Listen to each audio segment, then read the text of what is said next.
Welcome to the first CS 1.6 edition of Opening the Playbook. Today I'll be breaking down some of SK Gaming's T-side on Inferno in a match they played against Na'Vi during ESWC 2011. Off the initial, we see GetRight headed towards apartment with the USP, Robin stays T-side apartment spotting for any window or alt pushes, and everyone else sits at the bottom of T-ramp with the bomb. For the CTs, Na'Vi's pretty much just doing their typical aggressive hold in apartment, Zeus is spotting mid playing as the quick rotate for both sites, and the other two CTs are playing at B. So the first move made's by Forrest, where he jumps out of T-ramp and crosses past Banana, and he's able to spot Markelov playing at the headshot box. Markelov sees Forrest as well, but he also sees Robin cross over with the bomb, and this actually causes Zeus to start rotating over to B. Forrest tells Robin to nade the boxes since he saw someone there, and immediately following that nade, SK starts to peek Banana all together, they throw flashes and nades through the arches, and they start making a very heavy presence there on Banana. So now that SK is rushing Banana, Edward wants to start to push through halls, because his job now is to try to clear out A and to clarify that it's actually going to be a B take. But unfortunately for Edward, he gets fragged by GetRight, who's posted up for that exact situation to try to get an A pusher who's trying to figure out if it is in fact B.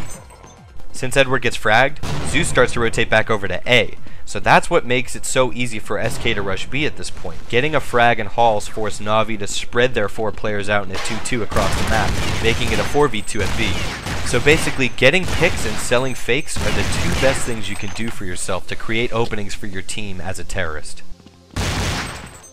Okay, so this is the first full gun round for both teams, and SK is pretty much going to be running a default strat off of the initial in most of their gun rounds, but they have 2 variations of the default. I'll take you through both. This is the first variation. Delpin and Forrest sit on T-ramp, just kind of scoping out mid before they go work Banana, and Face, Robin, and GetRight are in alt mid.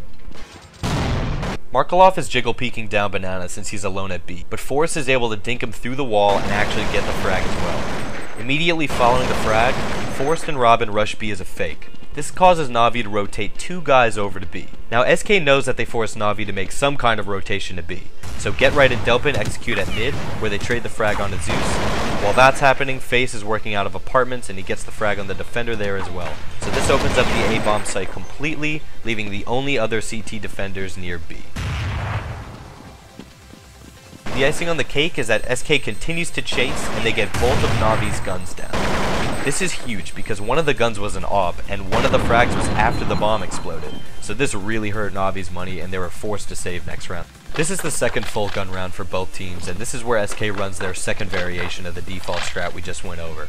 It's exactly like the first variation off the initial, but this time they actually decide to go B. So exact same setup here from SK, GetRight's boosted into window with Face in apartment, but notice that this time Face doesn't have the bomb and it's actually in the hands of Delpin this time, who's over at B. It's also important to notice that Na'Vi's defense is a little bit different than how they played in the previous gun round. This time they leave Starix over at B alone with an AWP with a quick rotator on standby near jungle if necessary. Starix spots a few on Banana with his AWP and calls for his rotate, but this one player is the only rotation that will be going to B, since last time SK did this, they forced an over-rotation, and the last thing Na'Vi wants to do after what happened in the past gun round is to over-rotate when there's no bomb. At this point, GetRight and Face throw smokes and flashes in mid to keep Na'Vi from rotating.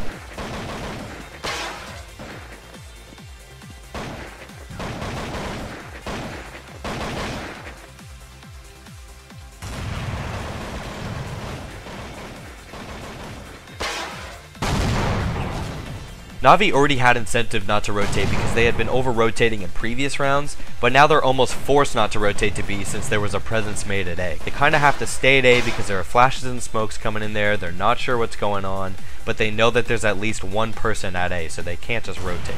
Now since the strat's actually a B take, Face walks his way back towards B, making it a 4v2 on the site take. All SK really needs to do now is make Starix miss his first AWP shot so they can rush in, which is exactly what Robin's able to do, and they're able to easily take the site and plant the bomb. So again, these strats are designed to be focused much more around making a site take easier before actually trying to take the site. A lot of teams design their strats around throwing very specific flashes and smoking off key areas of a bomb site, but SK shows us that you can force teams to play in certain ways if you're able to effectively sell fakes. Thanks for tuning in to this first edition of Opening the Playbook. Again, my name is Connor, Cake Builder General Corps. Be sure to stay tuned to ESEAnews.com.